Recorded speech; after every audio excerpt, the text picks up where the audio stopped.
로마 황제 네로 시대에 기독교를 박해하던 시절에 일어났던 일입니다. 정의 부대로 손꼽히는 12연대 병사들 중에 그리스도인이 많이 생겼다는 보고가 네로의 귀에 들어왔습니다. 그래서 네로는 즉시로 부대의 지휘관에게 그리스도인을 색출해서 모조리 죽이라는 명령을 내렸습니다. 이 지휘관은 12인대 여속의 군사 중에서 그리스도인들은 모두 모이라 하니까 40명이 모였습니다. 깜짝 놀랐습니다. 이렇게 많은 그리스도인이 있을 줄을 생각지 못했는데 40명이라는 숫자가 모인 것을 보고 놀란 부대 지휘관이 이렇게 이야기합니다. 여러분들에게 기회는 항상 있는 것이 아니고 마지막 기회를 준다. 황제가 당신들을 죽이라고 했다. 그러나 지금이라도 신앙을 버리는 자들에게는 살려준다. 그렇게 이야기했을 때 40명 가운데 한 사람도 물러서는 사람이 없었습니다. 이제 그들은 죽음의 행배를 받기 위해서 지휘관이 모두 옷을 발가 벗겨서 꽁꽁 얼어붙은 호수 위에 걸어가도록 했습니다. 이제 그들은 행배를 받기 위해서 옷을 벗고 꽁꽁 얼어붙은 호수로 내려갑니다. 추운 겨울에 살을 에이는 바람에 아랑곳 않고 그들은 찬양을 하면서 호수 위를 걷기 시작했습니다. 한편 호수 가까이 있는 곳에 천막을 치고 그 안에 더운 물이 가득 담긴 목욕통이 놓여 있었습니다. 이것은 신앙을 포기하는 자를 살려주기 위한 도구였습니다. 몇 시간이 지나도록 40명의 병사들은 한 사람도 흐트러짐이 없이 신앙을 버리도록 권유를 했지만은 한 사람도 해유책에 넘어가지를 않았습니다. 그런데 어느 순간 한 병사가 호수 위를 가로질러 천막 앞으로 다가오는 것입니다. 드디어 한 사람이 신앙을 포기한 것입니다. 그는 천막 안에 뜨거운 목욕탕에 몸을 담갔습니다. 그러나 그는 그와 동시에 비명을 지르더니 눈을 감고 말았습니다. 얼었던 몸을 뜨거운 물에 담그니까 심장마비를 일으켜서 돌아갔습니다. 이를 지켜본 지휘관은 소름이 끼쳤습니다. 그리고 저기 호수 위 하늘 위에서 마침 40명의 천사들이 40개의 멜루관을 들고 춤을 추다가 한 천사가 멜루관을 들고 올라가는 것이 보였습니다. 지휘관은 천천히 자기의 투구와 옷을 벗기 시작했습니다. 그리고 용감하게 호수의 얼음 위를 걸어가고 있었습니다. 그 이유는 그 신앙을 버린 병사의 죽음을 보고 하나님의 살아계심을 확신하였기 때문입니다. 그래서 그가 버린 멜루관을 대신 받고자 죽음의 길을 선택했다는 말씀입니다. 신앙의 멜루관은 마지막까지 완주하는 자에게 주는 상입니다. 저는 성경을 읽으면서 신앙은 경주하는 것과 닮았다 그렇게 생각합니다. 왜냐하면 경주자에게도 마지막에는 상이요 믿음의 사람들에게 마지막에 주는 것도 상입니다. 그러니까 운동장에서 달리는 선수나 신앙의 경주를 하는 사람이나 동일하게 상을 받는 것이 같기 때문에 신앙과 경주는 닮았다 그렇게 볼 수가 있습니다. 우리 이번 금요일부터 강원도 평창에서 동계올림픽이 시작이 됩니다. 동계올림픽에 출전한 선수들이 상을 받기 위해서 마지막 땀방울을 흘리고 있습니다. 그래서 저는 동계올림픽을 생각하면서 경주자에게 상이 있는데 그 상에는 썩어질 상도 있고 썩지 아니할 상이 있다. 그러면서 사도 바울은 나는 복음의 경주자다고 말씀을 하십니다. 그래서 이 상의 가치, 썩어질 면류관, 썩지 아니할 면류관, 이 상의 가치를 말씀하면서 우리는 썩지 아니할 면류관을 받는다. 신앙의 경주자에게 주는 마지막 우리에게 주는 상급이 면류관이다.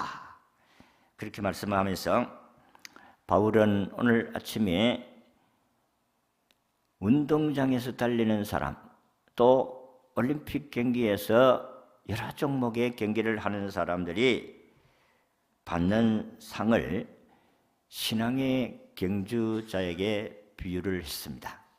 그래서 저나 여러분들이나 다 예수 믿는 사람들로서 어차피 예수 믿을 바에야 복 받는 예수, 어차피 예수 믿을 바에야 상 받는 예수 믿어야 될 줄로 믿습니다.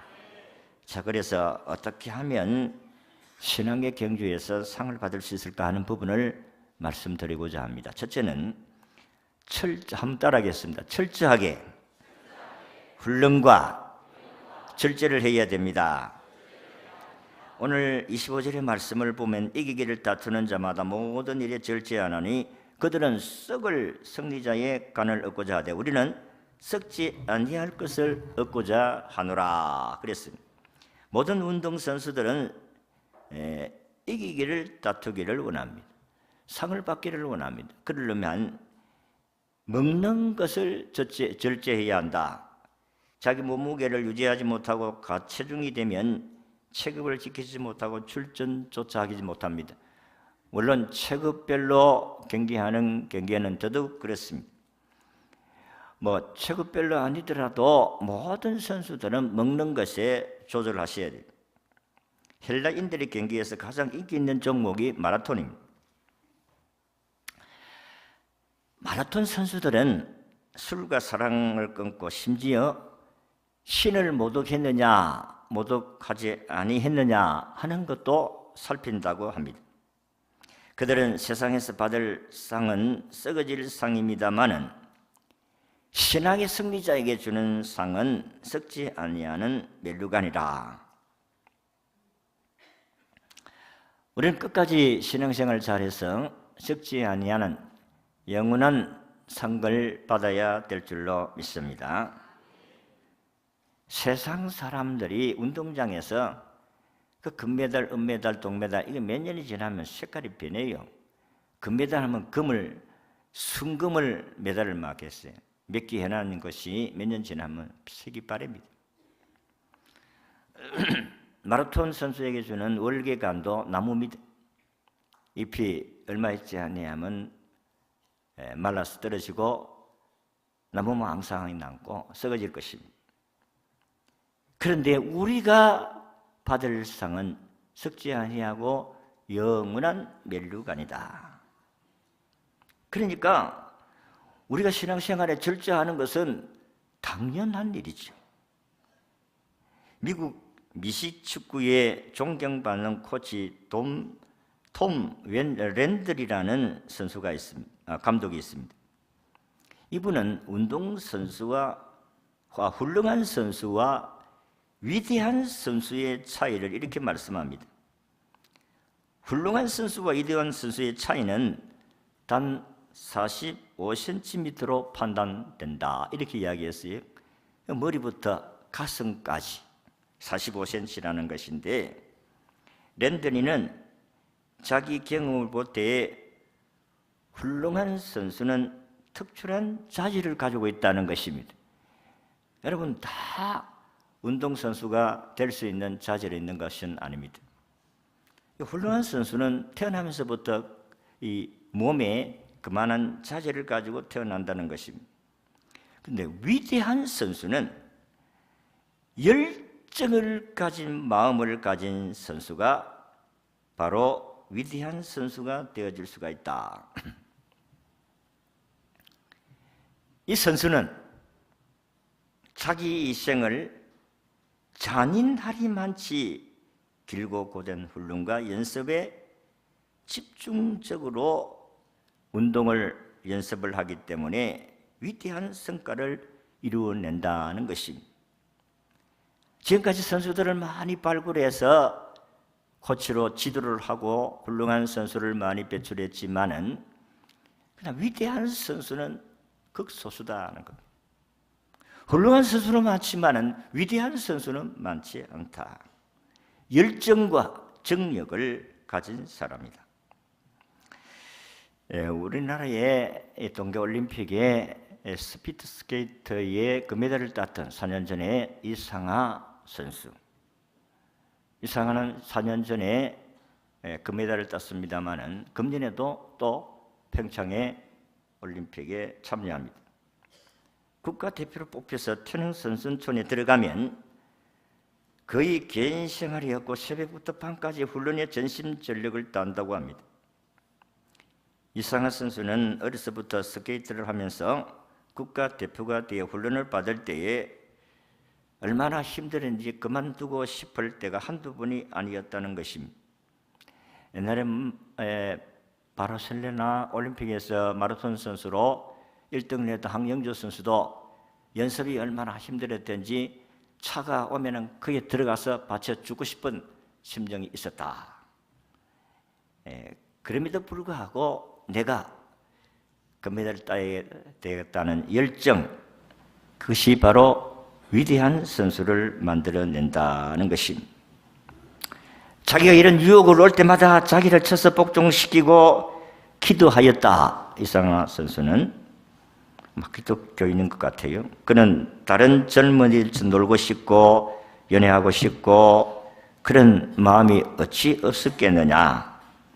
그러나 그것을 참고 이기며 열심히 훈련을 받고 준비한 결과 금메달을 따게 되었다 하는 것입니다.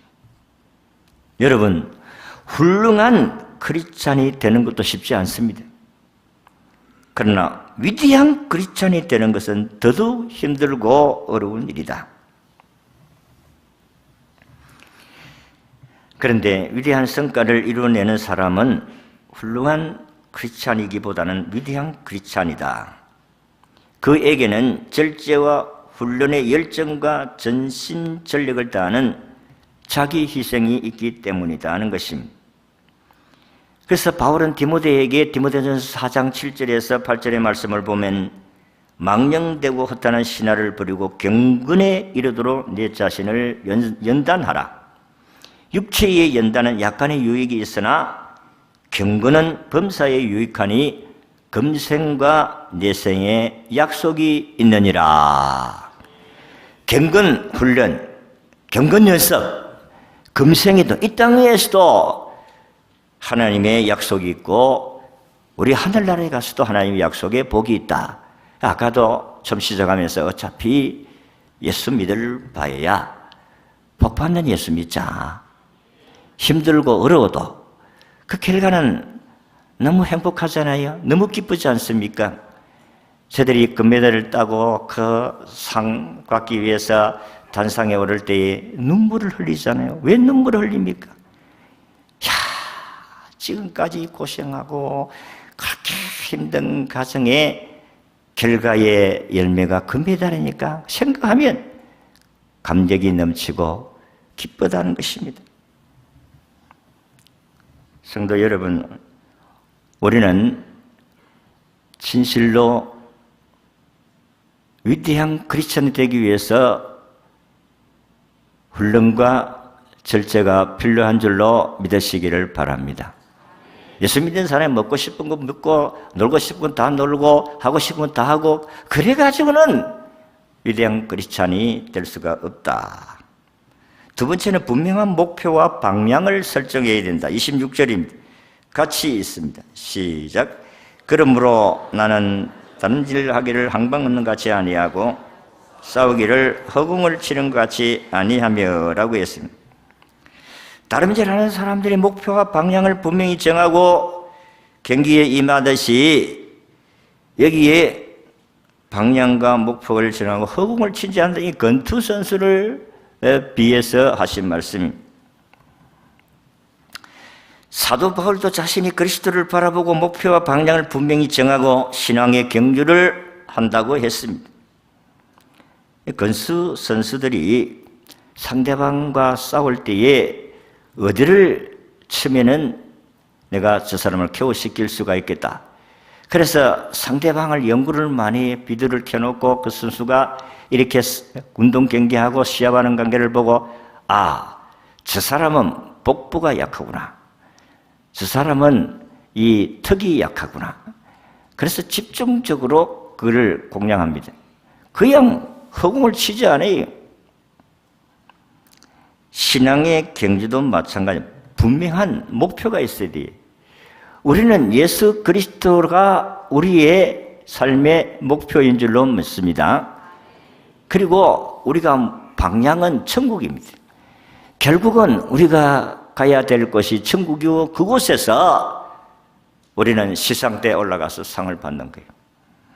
성경에 시상대도 없는데 목사가 무슨 시상대에 그거는 우리가 현실을 이해하기 위해서 하신 말씀이지 목사가 성경에 없는 이야기 하다가 그런 말 하면 안 됩니다. 잘 알아들어야 돼요.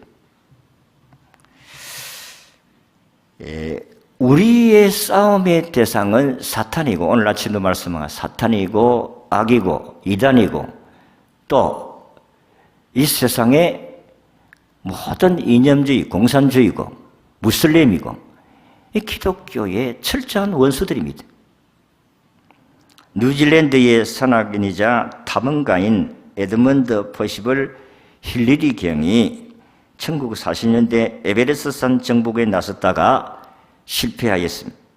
그러나 그는 하산하는 길에 산을 향해서 이런 유명한 말을 남겼습니다. 산아, 너는 자라지를 못해. 너는 그대로야. 그러나 나는 자라날 것이다. 나는 성장할 것이다. 나는 다시 돌아온다. 그리고 기어이 내 정상에 설 것이다. 그렇게 말을 남겼습니다. 그리고 약 10년 후에 1953년 5월 29일에 오전 11시 30분 마침내 힐러리는 네팔의 텐징 노르가이와 함께 지상에서 가장 높은 에베레스트산 8,848m의 정상을 정복하고 최초로 그는 최고의 높은 에베레스트산 등정에 성공했다는 것입니다. 힐러리나 텐징은 다 꿈이 있었습니다. 우리는 반드시 정상에 오른다. 그러는 목표가 저들은 이루어진 것입니다. 여러 번 실패와 좌절을 겪었습니다. 그러나 그 목표 방향 결국 흔들질 않았습니다. 이들이 상을 받을 수 있었던 것은 그 꿈을 이루기까지 생의 목표와 방향을 분명히 하였기 때문이다. 오늘도 우리가 예수 믿는 이 믿음의 삶은 이 세상 끝날 때까지 변함없이 주님은 살아계시고 우리를 구원하시고 재림하실 분이시다. 이 믿음을 흔들리지 말아야 될 줄로 믿습니다. 환경이 아무리 힘들고 어렵다 할지라도 우리는 이 예수 버리면 안 돼요. 이 예수 버리면 영어는 여러분들은 상이고 뭐고 천국도 없습니다. 우리나라 강원도 평창 동계올림픽에 참여하는 비인기 종목인 누지, 봅슬레이, 사실 이런 종목이 있는지 저도 잘 몰랐습니다. 그런데 얼마 전에 텔레비전에서 이렇게 종목조차도 모르는 운동 종목을 목표를 가지고 노력했던 강배라는 감독이 있었습니다. 이분은 이 종목에서 메달을 기대하게 된 것입니다. 그것은 우리가 종목조차 모르던 운동 종목을 목표를 가지고 최선을 다했더니 자기가 이 종목의 최초의 선수요, 최초의 감독이요, 최초의 코치고, 그래서 자기가 이 부분에 최초에 참여해서 지금은 자기의 제자들이 이번 동계올림픽에 금메달을 바라볼 수 있게 되었다. 이분은 상을 타려고 하는 분명한 목표와 방향을 가지고 있었다. 오늘도 우리는 예수 그리스도를 믿는 이 믿음이 방향이 목표가 분명해야 됩니다. 내가 이 땅 위에 사는 날 동안 그리스도께서 나에게 주신 말씀을 따라 살겠다. 그의 삶을 따라가겠다. 그리고 결국은 천국으로 인도함을 받게 될 것이다 하는 이 목표와 방향을 잃어서는 안 됩니다. 빌립보 3장 13절에서 14절에 보면 형제들아 나는 아직 내가 잡은 줄로 여기지 아니하고 오직 한 일적 뒤에 있는 것을 잊어버리고 앞에 있는 것을 잡으고 표대를 향하여 그리스도 예수 안에서 하나님 위에서 부르신 부름의 상을 위하여 달려가노라. 우리 신앙인들도 운동선수들 같이 상을 얻기 위해서 분명한 목표와 방향을 설정하고 이 세상을 달려간다면 반드시 웃음의 꽃이 필 날이 있을 줄로 믿습니다. 사도 바울은 디모데후서 4장 7절에 나는 선한 싸움을 싸우고 나의 달려갈 길을 마치고 믿음을 지켰으니 이제 후로는 나를 위하여 의의 면류관이 예비되었으므로 죽고 어려우신 재판장이 그날에 내게 주실 것이며 내게만 아니라 주의 나타나심을 사모하는 모든 자에게니라. 사도 바울은 주님을 위해서 목숨을 바쳐 복음을 전하고 그의 삶을 살았습니다. 이제 인생을 마칠 쯤 돼서 주님이 나에게 의의 면류관을 준비했다는 확신을 가지고 오늘 예수를 믿는 모든 사람들에게 나만 이 상을 받는 것이 아니라 주님을 모든 사람들이 이 상을 받게 될 것이다. 그렇게 우리에게 권면하고 있습니다. 한 소년이 있었습니다. 신실한 기독교 가정에 태어났습니다. 부모를 따라서 열심히 교회에 출석할 신앙을 키웠습니다. 그런데 청년이 되어서 교회를 떠났어요. 세상 속으로 빠져들었습니다. 그래서 하나님을 떠났는데 자기 노력으로 유명한 작가가 되고 많은 작품을 남기고 나중에는 노벨 문학상까지 탔습니다. 인생을 보면은 세상적으로 성공한 사람이 하나님을 버린 대신 세상의 모든 것을 얻었습니다. 그는 성공의 아이콘입니다. 우리는 그분을 보면 성공의 사람이었구나. 그런데 1961년 7월 2일에 세상을 떠들썩하게 만든 사건이 발생합니다. 가장 성공한 사람으로 칭송을 받던 그 사람이 참혹한 시체로 발견된 것입니다. 그는 자신의 몸을 엽총으로 쏴서 자살하고 말았다. 유서에는 다음과 같은 글이 적혀 있었습니다. 나는 방전된 건전지와 같은 존재다. 전원을 찾기 위해서 몸부림을 쳤지만은 역시 찾은 것이 고장난 코드였다. 인생의 공허와 고독을 달릴 길이 없구나. 그래서 총 쏴고 죽었어요. 하나님을 떠난 인생. 사막의 떨기나무 같다. 건조한 것 같고 그에는 사람이 가까이 하는 자가 없었다. 참으로 비참한 인생을 마쳤습니다. 그는 직업을 안 가지본 직업이 없을 정도로 수많은 직업을 가지고 결국은 글로서 인생에 성공한 사람입니다. 이 사람은 우리가 너무 잘 알려진 세계적인 작가 해밍웨이의 비극진 마지막 모습입니다.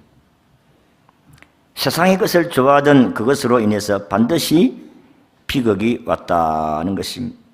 하나님을 떠난 인생의 삶은 결국은 이와 같이 마지막 종착역이 비참한 인생으로 끝난다. 예수 없이 떠난 인생의 삶의 마지막은 지옥이잖아요. 얼마나 비참합니까?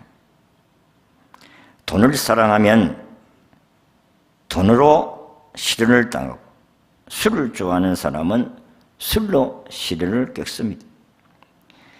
우리 주변에는 세상의 법과 재미와 쾌락과 아름다움을 추구하다가 끝이 너무나도 허무하게 맞이하는 사람들이 많습니다. 강원도 정선에 가면 거기에 노름하는 사람들이 그곳에 가서 노름해라. 그래서 거기 가면 길거리에서 라면을 끓여 먹고 천막생활을 하는 사람이 많다는 겁니다. 왜 그렇습니까? 돈의 유혹에 찾아가서 모든 재산을 다 잃고 어디 얼굴 들고 들어갈 수가 없으니까 거기서 빙글빙글 돌다가 인생을 마치는 사람도 있다고 합니다. 여러분, 세상에 하나님을 떠난 세상의 삶은 이와 같이 허무하지만은 하나님을 경외하는 기독교는 끝이 아름다운 종교임을 믿으시기를 바랍니다. 하나님을 사랑하면 반드시 평강과 희락이 있습니다. 하나님을 경외하는 사람에게 영화의 멸류관이 있음을 믿으시기를 바랍니다. 그래서 우리의 목표는 예수님이시요, 목적은 예수님이시요, 목표는 하늘나라입니다. 마지막으로 멸류관을 받는 사람은 엄격하게 규칙과 법을 지킵니다. 27절입니다. 시작. 내가 내 몸을 쳐 복종하게 하면 내가 남에게 선포한 후에 자신이 도리어 비림을 당할까 두려워함이로다. 내가 내 몸을 친다는 말은 권투 선수가 눈 아래 부위를 쳐서 KO시키는 걸 말합니다. 상대방의 얼굴 부위를 공격하는 것을 연상하면서 건면하신 말씀이다. 그런 말씀입니다. 복종한다는 것은 KO시킨다는 것입니다. 이 말씀은 전쟁에서 승자가 패자를 끌고 오는 것을 의미합니다. 사도 바울이 자신 몸을 쳐서 패배시킨 후에 이제는 온전히 복종시켜 예수님의 종이 되었다는 것을 말씀합니다. 여러분, 경기의 규칙과 법칙을 잘 지키면 이와 같이 결국은 상을 받는 자리에까지 이르게 된다. 버림받지 않습니다. 당시 고린도 교회 교인들은 영적으로 나태했습니다. 그들은 자신의 정체가 무엇인지 알지 못한 채 무절제한 삶을 살았다는 것입니다. 얼마나 우상숭배를 많이 했습니까? 고린도의 지역에. 그들은 그리스도인으로서 전혀 영향력을 끼치지 못했습니다. 오히려 그들은 질서를 깨뜨리고 연약한 사람들을 실족게 하는 일만 삼았습니다. 그래서 사도 바울은 그들에게 절제와 훈련의 필요성을 일깨워주고 목표와 방향을 분명하게 깨워줘 주면서 규칙과 법을 준수할 것을 강조했습니다. 사실 아무리 절제와 훈련을 하고 목적과 방향이 설정되어도 법을 어겨버리면, 규칙을 어겨버리면 아무리 1등을 해도 소용이 없다 하는 것입니다. 요즘 운동 경기장에는요, 카메라가 설치되어 있기 때문에 아무리 때깔 써도 비디오 딱 보면 판독이 되어집니다. 그래서 나는 아이고 배고서서 내 타치를 안 했다. 아이고 무슨 소리 하느냐. 아무리 큰 소리 쳐도 비디오를 딱 보면 내려오면서 살짝 네트를 건드렸다. 그러면 판결자가 판단하면 아무 소리 못하고 승복할 수밖에 없습니다. 여러분, 운동 경기 가운데 이번에 동계올림픽 쇼트트랙에 저는 그 모든 경기 가운데 쇼트트랙에 스피드 스케이트보다도 쇼트트랙 운동장을 달리면서 뒤에 가다가 샥 막판에 해가지고 초월해가지고 역전해서 금메달 따는 그 장면을 저는 스트레스를 풀기 때문에 저는 요즘도 그걸 한 번씩 봅니다. 그럼 우리 집 사람은 막 왜 알아 막 이렇게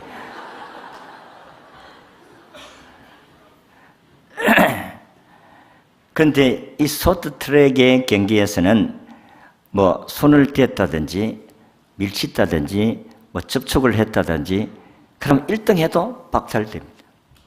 페널티를 먹어서 1등에서 제외되는 것을 봅니다. 마찬가지입니다. 오늘 아무렇게나 살 수가 없어요. 남을 건드려서는 안 돼. 우리는 내 코스만 달려가야 됩니다. 나를 치유를 한다고 해서 살짝 건드렸다든지 밀친다든지 그러면 실격당하는 거예요. 요즘은 또 올림픽 경기가 끝나도 모든 선수들에게 도핑 검사를 합니다. 다시 말해 약물 검사를 한다. 그런 말씀. 검사를 해서 약물 복용을 했으면 무조건 실격입니다. 그래서 운동 경기 때는 감기약도 못 먹는다고 합니다. 먹었다가는 약물 섭취했다. 실격을 당할 수밖에 없기 때문에 그렇습니다. 예수 믿는 사람도 법이 있어요. 성경입니다. 그래서 나는 내가 안 그랬다 아무리 그렇게 해도 딱 비디오 판독을 보면 네 이래 안 살았나 이 사람아. 하나님 다 보고 계시잖아요. 불꽃 같은 눈으로 우리를 살피면서 네 봐라. 성경에 보면은 책이 두 가지가 있는데 하나는 생명책이요, 하나는 행위의 책입니다. 그래서 우리가 어떻게 살았느냐 따라서 그 행위의 책대로 상을 받는다. 요한계시록 22장 12절 말씀같이 너희들이 각각 그 행위대로 상을 받게 될 것이다. 마구잡이로 함부로 살아서는 안 됩니다. 신앙생활에 있어서 말씀에 어긋나고 살도록 해서는 안 됩니다. 너무 지금 세상은 나사가 많이 풀렸어요. 좀 좋아야 됩니다. 조금 좋으려고 하면은 너무 이 교회는 너무 타이트하다. 야, 그냥 있어가지고는 여기에 살아남지를 못하겠다. 그러면 떠나는 거예요. 이 교회에 있었다가는 나 빼도 못 차리겠다. 하나님의 말씀을 따라 살아야 하나님께 인정받으심을 믿으시기를 바랍니다. 성경 디모데후서 2장 5절에 경기하는 자가 법대로 경기하지 아니하면 승리자의 간을 얻지 못할 것이다. 하나님의 말씀에 어긋나지 않도록 철저히 삼가 조심해야 된다. 올림픽 경기나 국제 경기에서 우승한 자에게 메달이 주어지잖아요. 금메달, 은메달, 동메달입니다. 프로 경기에는 그에게 상급이 있습니다. 야, 참 나는 1년에 연봉이 50억이니 70억이니 100억이니 이런 부분들을 볼 때마다 참 세상 안 그러다. 어떤 사람 운동 경기 잘해가지고 1년에 70억을 받고 100억을 받고 너무 이건 형편성이 없다. 우리는 이렇게 열심히 살아가지고 사는데도 이렇다 하는 것을 보면은 나중에 천국 가서 주님이 네 힘들었지, 참 수고했다. 하나님이 인정을 해주시고 우리를 받아주시고 또 상급을 주실 때에 그때의 그 기쁨은 말로 다 표현할 수가 없을 것이다. 여러분 국제대회나 세계대회에 금메달을 따면 혜택이 아주 많습니다. 남자는 군대도 안 갑니다. 평생연금이 나옵니다. 신앙생활도 그와 같다는 것입니다. 하나님께서 아까도 디모데후서의 말씀같이 디모데후서의 말씀같이 금생과 내생에 약속이 있느니라, 유익이 있느니라. 오늘 24절에 운동장에서 다름질하는 자들이 다 따라날지라도 오직 상을 얻는 사람은 한 사람인 줄 너희가 알지 못하느냐. 너희도 상을 받도록 이와 같이 다름질을 하라. 요한계시록 22장 12절에 보라 내가 속히 오리니 내가 줄 상이 내게 있어 각 사람에게 행한 대로 갚아주리라. 이왕이면 상 받는 예수 믿으시기를 바랍니다. 오늘 주신 말씀 여러분들이 이번 주 금요일부터 아마 텔레비를 틀면 동계 올림픽 경기가 나올 텐데 그 쇼트트랙을 보세요. 얼마나 나는 다른 거는 별로 재미없고 뭐 스피드 스케이트도 별로 관심이 있고 쇼트트랙 얼마나 짜릿하고 그 참 우리가 스트레스를 확 날릴 수 있는 그런 부분들이 되어집니다. 운동선수자들이 그런 금메달을 얻기 위해서 절제와 훈련을 철저히 하고 분명한 목표와 방향을 설정하고 규칙과 법을 엄격히 지켜서 참여해서 금메달 따는 같이 우리도 하나님 말씀에 엄격한 법칙을 따라 살아서 이 세상에서도 축복을 받고 하늘나라에서도 상급을 받는 멸류관을 받는 모든 성도들이 되시기를 진심으로 축원합니다.